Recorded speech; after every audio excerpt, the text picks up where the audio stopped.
at every moment in the book, one is inching towards the discovery that this idea of a return has a kind of inbuilt violence to it.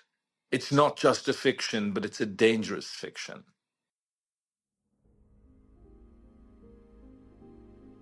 Hi everyone. You're listening to the Southasia Review of Books podcast from Himal, Southasian, where we speak to celebrated authors and emerging literary voices from across South Asia. I'm your host, Shwetha Srikanthan, coming to you from Colombo. And my guest today is the writer, Aatish Taseer, joining us from New York to talk about his new book, A Return to Self, Excursions in Exile.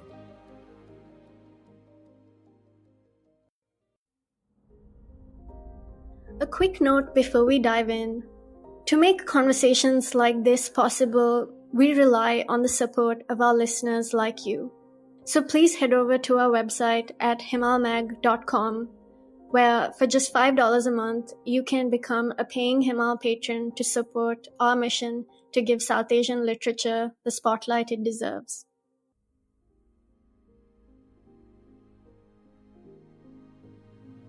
In 2019, the Indian government under Narendra Modi revoked Aatish Taseer's overseas citizenship, exiling him from the country where he had grown up and lived for 30 years.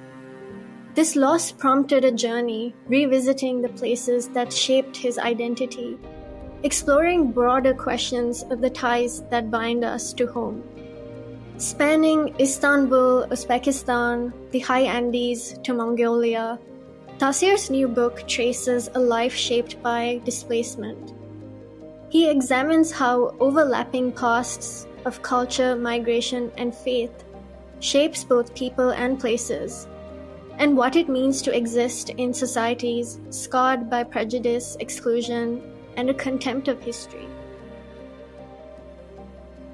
Aatish, welcome to the Southasia Review of Books podcast.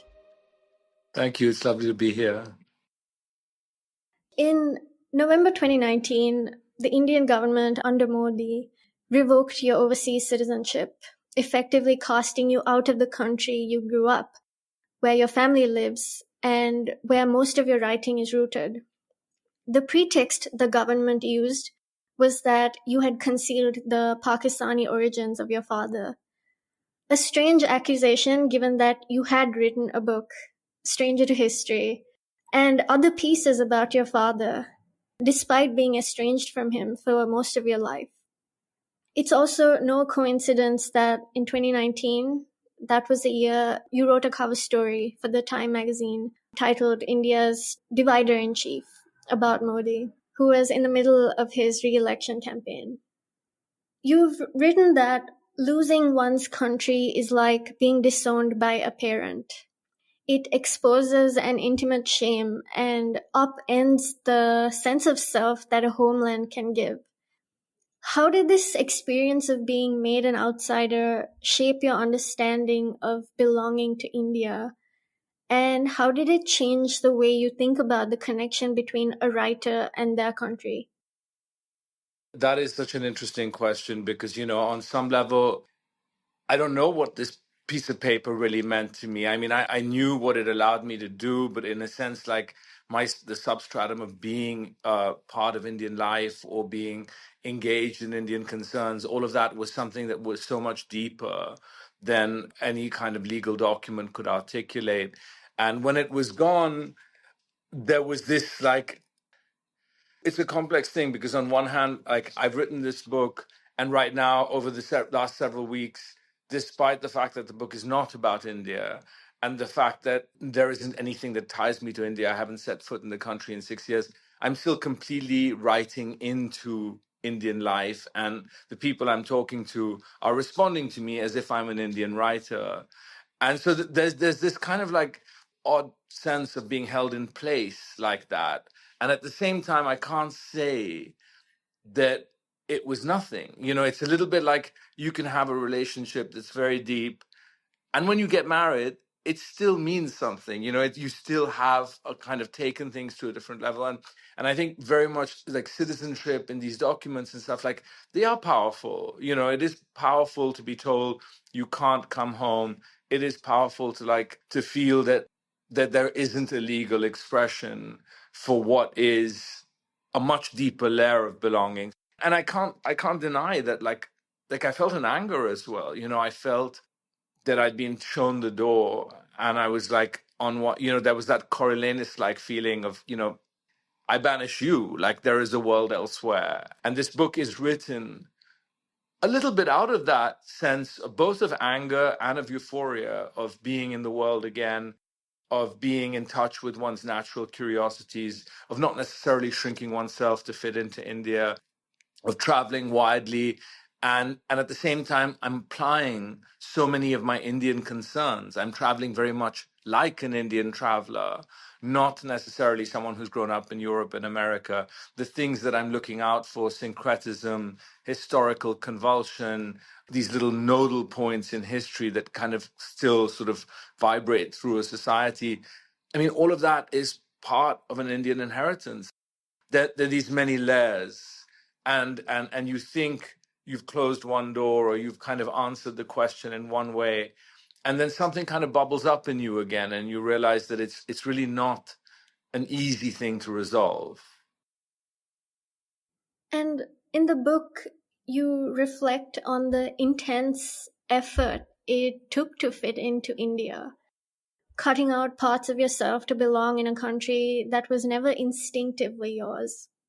In your words, if I may quote, as an illegitimate son of a Pakistani, a gay man, a westernized product of a westernized elite, you wondered if your own uncertainty about belonging in India contributed to your need to make common cause with a Hindu majority whose ideals you did not quite share.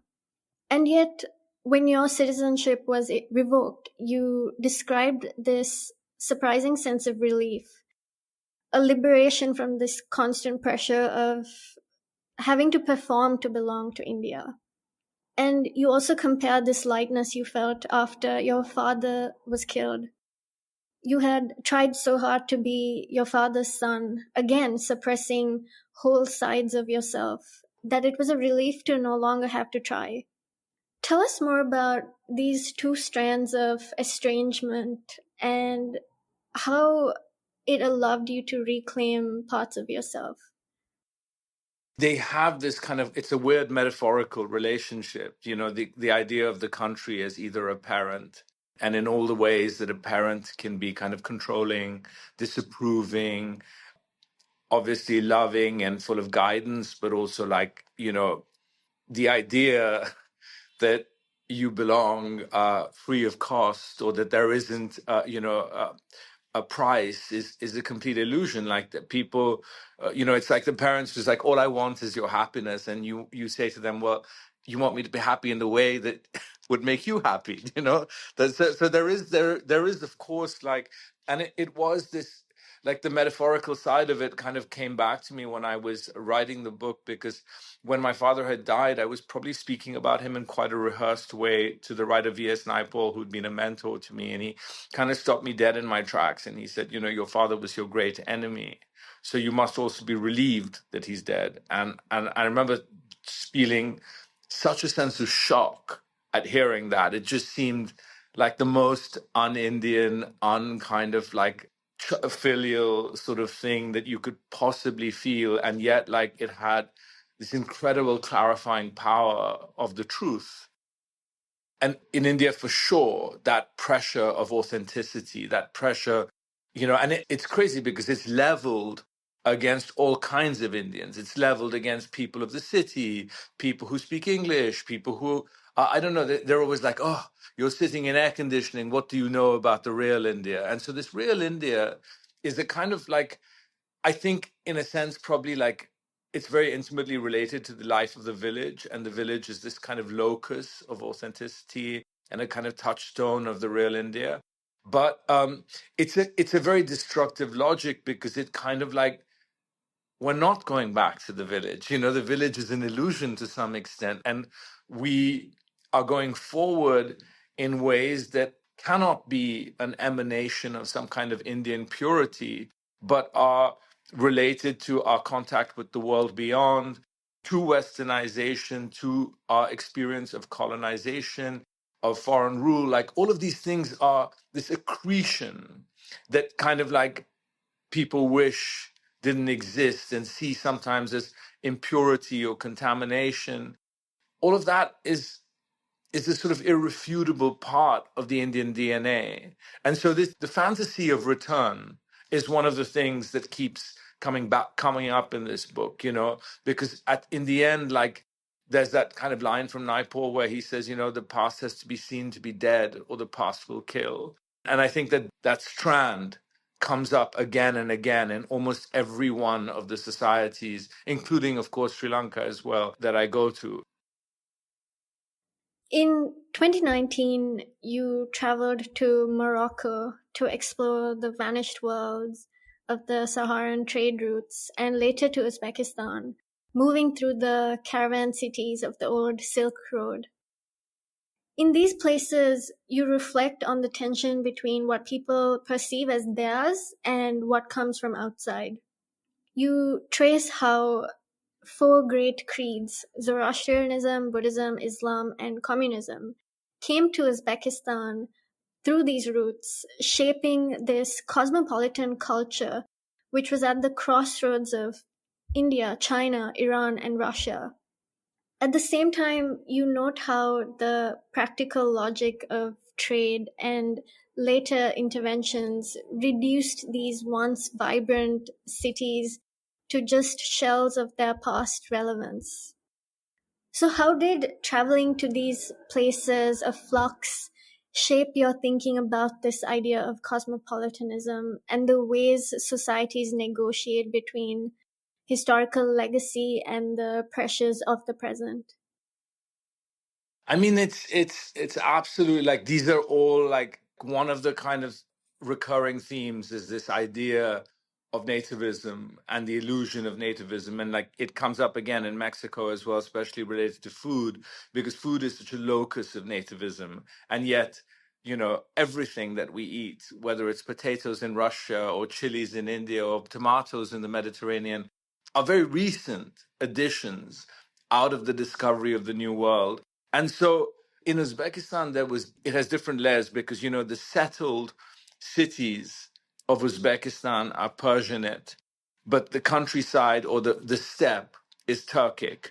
And this idea of home, of setting down roots, of becoming soft by the idea of settlement versus a pioneering spirit where you never let that idea of home kind of encroach and you're always on the frontier. I was kind of trying to dramatize that relationship because the minute one thinks of cities, one thinks of civilization, and with civilization comes that feeling of like a kind of beginning point for formal culture, and yet like there's this kind of impulse that the city almost invites a kind of destruction upon itself, and it's funnily enough an impulse that exists in this country too. That idea of the frontier spirit, and of leaving Europe, and of not being softened by Europe, and of like making sure that American ideal is a kind of ranging ideal of the frontier and so these things like they exist in multiple societies, and Uzbekistan is very interesting because its entire culture is a culture of hybridity. It's always had to accept that there is no possibility of purity as such. And I think that that's true for many cultures, but there's still like this fantasy that one could reach a kind of purer self. You reflect on how in your 20s you rationalized sidelining your sexuality, feeling that in India there were more urgent struggles, whether that's politics, religion, caste, or gender, while sexual orientation felt like something only these near-perfect societies, something that they could afford to address. Your time in Istanbul, inspired by James Baldwin, offered a liminal space to reconsider this perspective and the divided realities within yourself at the time. Baldwin's observations that the sexual question and the racial question have always been intertwined highlighted that societies do not advance human freedoms sequentially, but rather simultaneously. How did these reflections during your time in Istanbul, both in 2005 and more recently, help you confront the parts of yourself you had deferred? Yeah, so very interesting. Firstly, like we have to say, like I've been reading the new Nicholas Boggs's biography of Baldwin, and it's a wonderful, wonderful book. But one of the things that comes out is like Baldwin says this very late in his life, because actually throughout his life he feels these pressures and is not able to resolve them. So like when he's speaking into a very masculine black culture, he's very, very afraid of his sexual orientation and afraid that it will make him marginal. And, you know, this is somebody who was almost going to speak at like the 1963 Martin Luther King, you know, I have a dream moment. And one of the reasons he and others were sidelined a little bit was because they were gay. So Baldwin like spends many years kind of like dealing with the fact that he doesn't want it to isolate him from what he sees as the bigger struggle for civil rights. And not to compare big things with small, but like I did feel a shade of that in relation to India. I thought, here's a country coming out of colonization with this like very, very strong historical narratives going on. And I thought, like, I want to be a writer for this country and I want to be relevant to it. And, you know, I'll tell you a story from a personal anecdote. I remember my mother, who was not very kind when I first started to come out, and she said, well, then you'll be like a little faggot writing faggot books. And like, you know, that fear of being not able to meet the moment because of sexuality, I was very, very alive to that. It took me a long time and to also like, so, and then coming back to Istanbul as the locus of it, there was this feeling of, there exists like a very, very intimate male culture in Istanbul that isn't necessarily classifiable in Western like ideas of sexuality. And I remember like coming back to Baldwin when he was in Istanbul, he was like, you know, so struck by the fact of these like men walking arm in arm or hand in hand, and his Turkish friend was like, you know, it's just intimacy, it's just friendship, it's just and he's like, no, I can't get over it, you know, because there is this like in the sexual relationship in the West, there is also like what Baldwin saw as a kind of fear of touch. And so Istanbul became a place where, like, for me at least, like I was able to explore these things like without necessarily filtering them into a Western sense of sexual identity. And it was freeing, but also it wasn't the end of the story. Like in the end, like, you know, again, like coming back, it's funny that we started with the idea of citizenship and things, because sexuality is an interesting area of or interesting expression of that too, because one does also need the formalizing. Its sexuality is not just about sex. One would like to have things like I have here, such as marriage or like recognition in the society, or to have a domestic life, or to have these things kind of enshrined in legal ways. It's taken me a long time to work through these things, is I suppose what I'm trying to say. Aatish, you trace a particular kind of historical pattern in Spain, the Balkans, and India. Centuries of Muslim rule followed by cycles of religious violence and ethnic cleansing. Spain, you write, stands out for achieving near total erasure of Muslims. Yet traces of the Moorish past remain, repurposed into churches, for example, much like the layers you've seen in Damascus or India. You suggest that when a majoritarian atmosphere takes hold, no concessions are ever enough. And the same shared cultures can turn against themselves. How did thinking about these sites, both the ruins in Spain or Babri Masjid and contemporary flashpoints like Ayodhya, shape your understanding of how history and religious identity intersect? And what lessons do you think they hold for societies wrestling with the weight of the past in places like India today?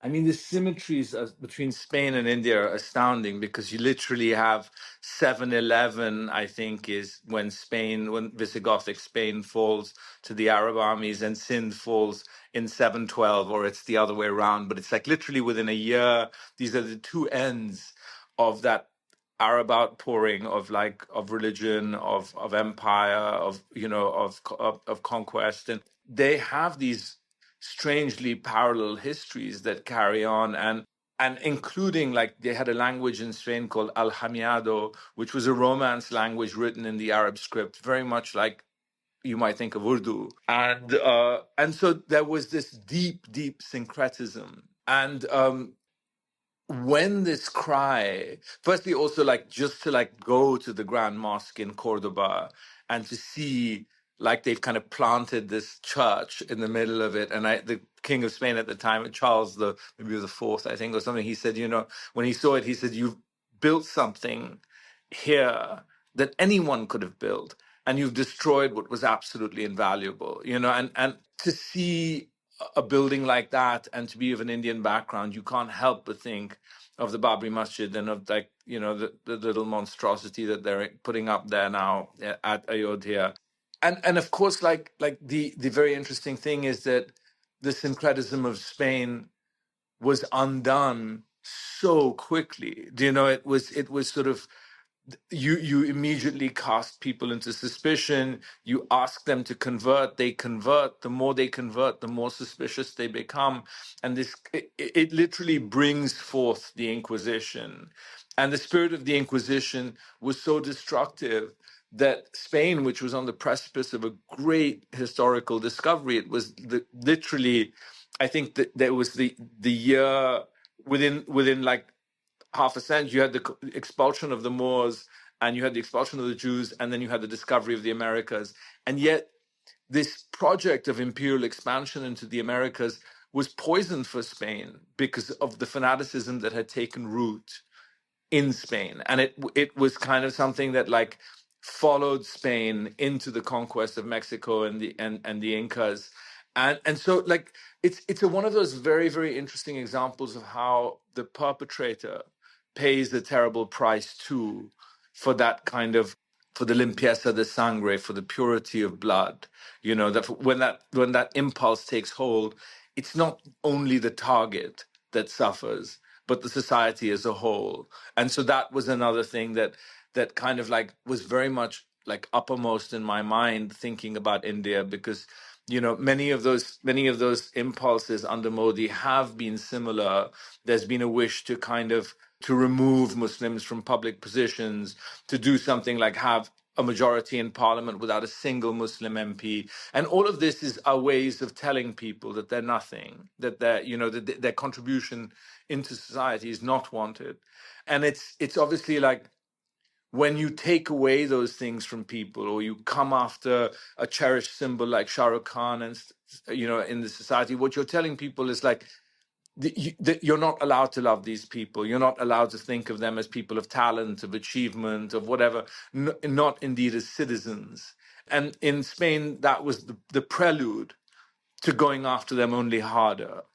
It's happened in so many societies where people want to give, or they want to have, like, they want to make concessions, and then they find that the psychology of that is such, or the logic of it is such, that you actually just further endanger yourself by making those concessions. Going back to something you touched on earlier, on your journey in Oaxaca, you described food as a rare line of continuity, one that connects the pre-Columbian past to Mexico's present. offering a glimpse of wholeness despite histories of rupture. Your interest in the role of rice in Mexico was about the relationship of the grain to the nation's cuisine, but also about what it could tell you about Mexico's relationship to its difficult history. You suggest that food tells a very different story than politics. While we may cling to origins in other spheres, at the dining table, we slip those ties very easily. Like you said earlier, no one eating satay in Bangkok or potatoes in Russia will stop to think about their foreign origins. And the same is true for so much of South Asia. What did this journey through food teach you about how cultures fiercely guard their histories on one hand, but on the other, embrace the other so unself-consciously through something as everyday as food?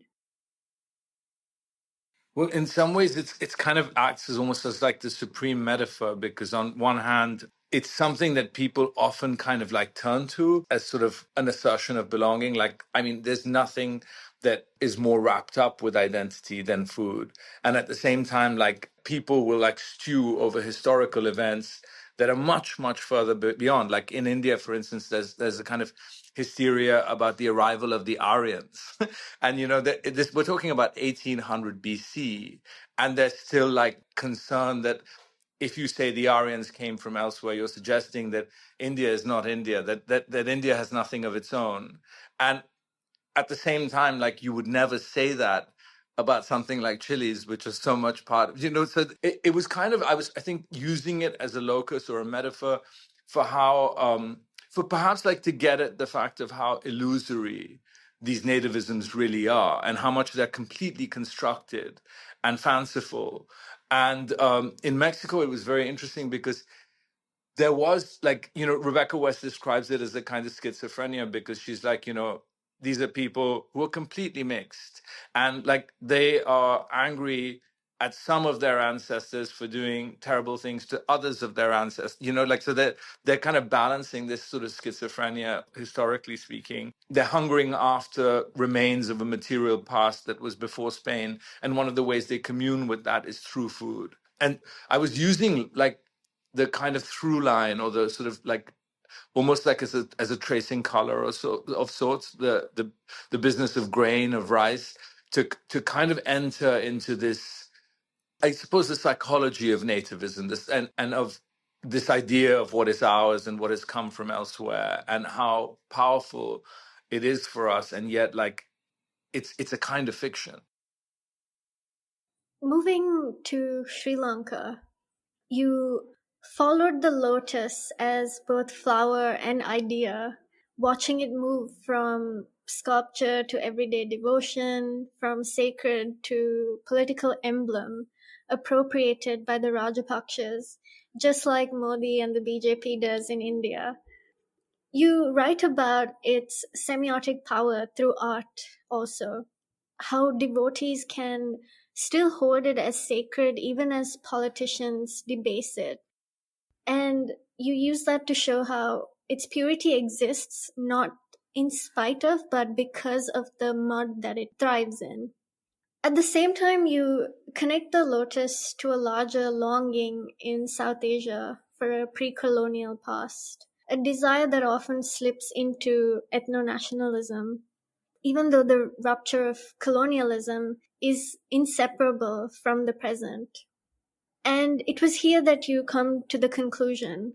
The idea of return is false. The past is not to be papered over. Could you talk about what the lotus revealed to you about this tension of purity, and how that shapes the way you imagine this idea of return, both politically and personally? Firstly, it's like it evolved in a funny way, because, you know, these pieces are, in a sense, a collaboration between me and Hanya Yanagihara, who's the editor at T, and she's a wonderful novelist in her own right. And many of the times, like the ideas for the pieces, like she was running a magazine. And they would like tell me, like, you know, they were going to do an issue on flowers, and I thought to myself, well, I don't know anything about flowers, so I'm going to probably sit this one out. And then she's like, it's almost with a smile where she's like, well, what about the lotus? And immediately I was like, oh wow, the lotus, that's that's so much more than a flower.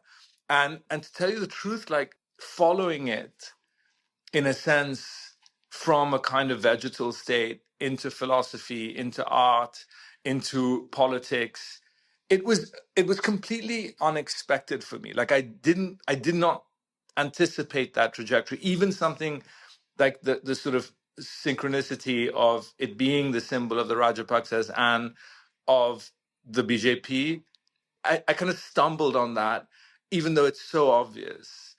And as a metaphor, it's this beautiful thing that appears out of a morass. Its whole symbolic power is that it kind of like rises above the muck of our lives, or it's able to like achieve this glory coming out of impurity. And I suppose in some ways that morass for me started, like on some level, it started to be connected, I suppose, with the idea of history itself, with the uncleanliness, the messiness of history, the fact that it doesn't satisfy us the way we want it to. We would like so much for it to, and perhaps certain countries do have histories like that. Perhaps they do have an illusion or an unbroken line or a purity or but for most societies, including island societies, the history is one of rupture. It's of assimilation. It's of withdrawal, retreat, building on what one has had, of composite culture, basically at its basis. And so I think in the end, the lotus was like, I was thinking of it very much in these terms of history, and of the fact that also in post-colonial history, coming out of the world of Fanon and people like that, there was this this title, A Return to Self, is from the relationship between Fanon and the Iranian cleric Ali Shariati, and this idea that after colonization, one can go back, one can return to a truer self. And of course, even during the Algerian struggle, we've seen it now all over South Asia, that idea of return contained many, many very destructive elements, including ethno-nationalism, including majoritarianism, that we hadn't really reckoned with. Yes, colonization was bad. Yes, that there were these very powerful freedom struggles, and some of them were very successful, and the colonizer left, and there was a new world as such. But even there, you could not undo the role of these countries in your life. And when you did try to undo them, it could produce a tremendous amount of violence in those societies, And so I think that probably at every moment in the book, one is inching towards the discovery that this idea of a return has a kind of inbuilt violence to it. It's not just a fiction, but it's a dangerous fiction. In your account of Mongolia, you describe how Buddhism was once woven deeply into society before being almost entirely uprooted by Soviet-backed communism in the early decades of the 20th century. In 1990, with the fall of communism, Buddhism was allowed to be practiced again in Mongolia. Bolivia also had given you new respect for the survival of the sacred, despite great political and historical upheavals. But when you traveled to the Kamar monastery, a site tied both to history and to the mythical idea of Shambhala, you were curious about what pilgrimage might look like in a place where faith had been violently stamped out. Can you talk about what you witnessed there and what it revealed to you about resilience in the face of historical trauma? Yeah, it's very interesting that you asked me this, because I'm actually about to embark on a trip, a big journey, which is to follow Buddhism east, out of Nepal into Thailand, and then later into East Asia.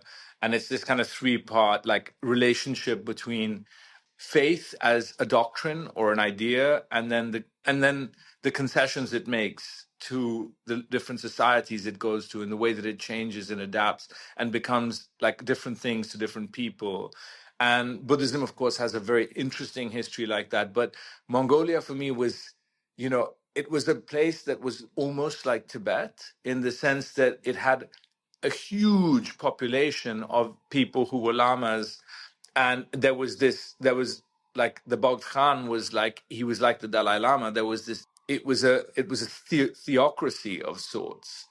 And so for that kind of society, it entailed the slaughter of lamas, it entailed the burning of monasteries, it entailed probably the most comprehensive like stamping out of religion, even by communist standards. It was really, as just an effort, it was something on magnitude, was kind of almost unheard of.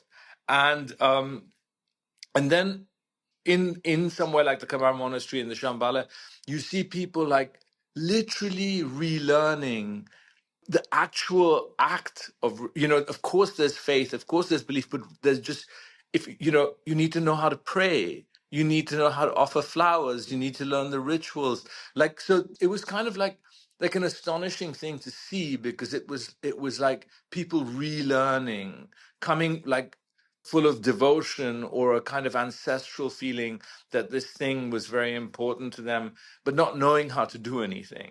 So it was like watching religion like in its kind of real fundaments, like in its building blocks. It was a very powerful, like, because so much of religion depends on it being kind of instinctive, of it like being passed down. And I remember like one of the things that I would hear often in India, they would be like, we don't need to teach our children how to do the arti, but the Muslims have to teach their children how to pray. And the idea was that this was in some ways a religion so intimately connected with the soil that it came, like it was almost an atavism. And of course, like Buddhism has this weird like history of patronage, this history of like being at once like a very local religion and then also seeming like an imposition. So throughout the history of China, several others, including Tibet, you've had these pushbacks against Buddhism, and then it's kind of returned. So here again, one was witnessing in a very modern iteration that sort of the way that like Buddhism had started to kind of creep back. And it was like a kind of echo of almost 1,500 years of Buddhist history in that part of the world. You began a 6-month pilgrimage carrying modern anxieties about faithlessness. And then on your last night in Iraq, you found yourself thinking back to your 25-year-old self in Mecca, struggling with similar doubts. You write that it was precisely this faithlessness, this refusal to privilege one religion over another, that opened up the possibility of seeing pilgrimage as a deeper, more human journey. Can you tell us more about how you arrived at that understanding and how it shapes the way you think about religion and exile today? The way that I arrived at it was just in that very basic way where, like, I don't know what it is. It had never been my intention as a young person to start to write about religion. And it's kind of like stalked me. And it's something like I'm so godless myself and so not religious. And I always encounter these situations where I'm in scenes of rapture, scenes of devotion.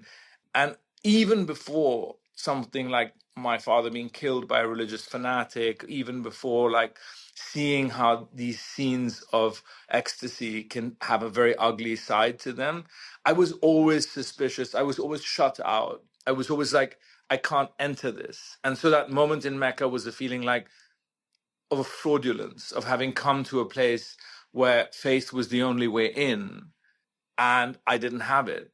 And so what was interesting with pilgrimage was there was this notion that the Turners, the sociologists, have of the road in and the road out. And the road in is a journey of faith to a locus of sanctity, and the road out is more Chaucerian, full of inns and bawdiness and stories told on the sides of highways and the human element, let's say. And I was at the beginning of the pilgrimage in Bolivia, and I was again struck by the fact that how was I going to write this? How was it going to be important? And I started to talk to a young man who was making a very private pilgrimage. He was a musician. His father had died during COVID, and he was going to play at the High Mass at Lake Titicaca, and he was going to quietly commune or remember his father in that way. I'd had some loss in my life very recently, and maybe it was the altitude, but I was almost in tears, like listening to him, because I found it just so beautiful what he was doing. And that little epiphany came on the back of another one where I thought, oh, you're a fool. You're a writer. Of course, you're interested in what goes into faith, even if you can't enter it once it's come out of the filter of faith. You know, the impulses that feed faith are so human. And on pilgrimage, people come because they want to have a baby. They want to like thank, you know, the Virgin Mary for like saving their child, or they just want like a shiny red car, or, you know, like these very human. And probably for me, like on the level of being a writer, the things that move me most are like the ways that people set up their life, you know, the little apartment that they get, the job that they get, that sort of very nitty-gritty business of living and of like aspiring and of like kind of making a life. You know, I'm always very moved by those things. And suddenly like it became very transparent to me where my work lay as a writer. And that like I suppose I was able to set aside that early feeling of fraudulence that I'd felt, you know, and I suddenly knew where my work lay. Outside the book, in your piece on Route 66, you've written about confronting what it means to settle down and quote unquote unpack in the US. You were also interested in Americans' attitude towards history and how it informed their idea of home. For certain communities, African American, Jewish, Indigenous, and Asian, history does feel real, but you noticed a kind of breeziness in America's wider relationship to the past, which you found liberating, but it also left you a little bit unsettled. Having moved between different historical landscapes around the world, you've seen how the past asserts itself differently in each place and how it shapes people's sense of continuity.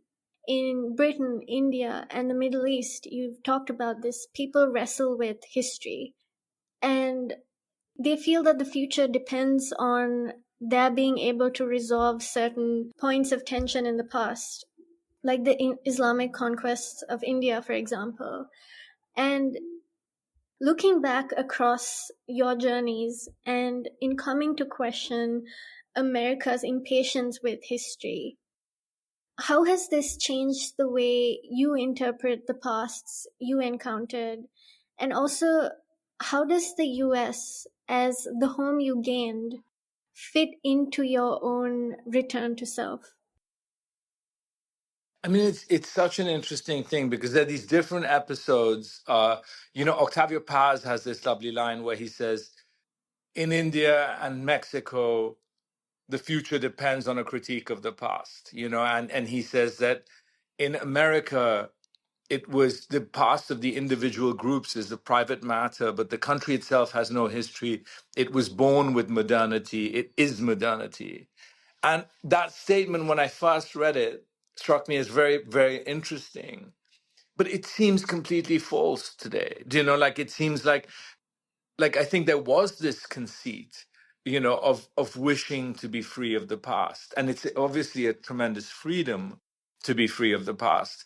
But America feels very much mired in history. It feels right now like in every way that these echoes of the past, both in the sense of pain, but also like sentimentalization, nostalgia, those like dangerous elements of fetishizing, you know, les bons vieux temps de nos ancêtres, like that good happy times of our ancestors, like, which is such a, like, so many societies have these, like, this notion.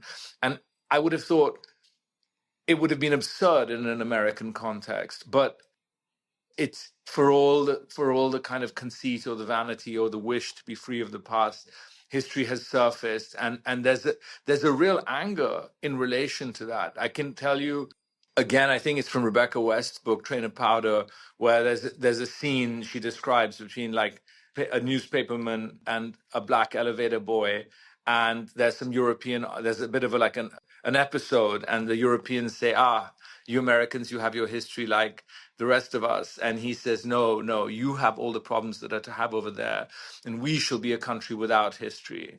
And so I think there's this anger that, because on some level, like, it's the Native American history hasn't caused the same pathos and pain, but the history of slavery in this country has. And it's, you can't predict which history will do that, which will produce the scar tissue, which will produce the episode that won't go away.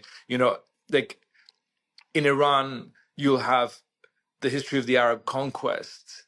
It can feel like so recent, but it's history of 1,500 years ago.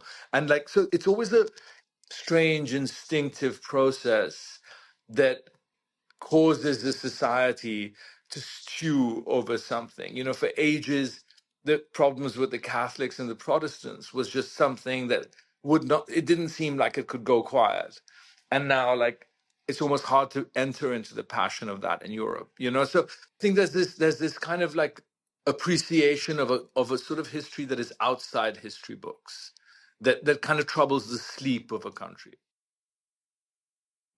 Aatish, thank you so much for taking the time to speak with us today. It was a pleasure and a privilege to have you on the show.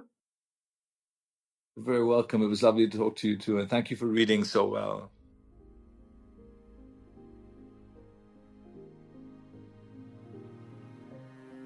Thank you for listening to the Southasia Review of Books podcast from Himal, Southasian. If you like this episode, please share widely, rate, review, subscribe, and download the show on your favorite podcast apps. You can find the links to subscribe and listen to previous episodes on our website at himalmag.com. And while you're at it, please do also check out Himal's State of South Asia podcast, hosted by Associate Editor Nayanthara Narayanan, featuring conversations on pressing social and political issues from across South Asia. Himal is also bringing you Saffron Siege, a new podcast series by the peace activist Harsh Mandar. In Season 2, tune in for his wide-ranging conversations with some of the most incisive minds of our time, exploring 100 years of the RSS and its corrosive impact on India. What we do and what we love doing at Himal is really looking at South Asian writing and ideas like no other, and that gives us a very unique community viewpoint and the privilege of making conversations like this possible. So if you'd like to support our work, please do become a paying Himal patron. We have a great program with lots of perks, and we'll welcome you to a fantastic Southasia Review of Books community. Thanks again, and until next time.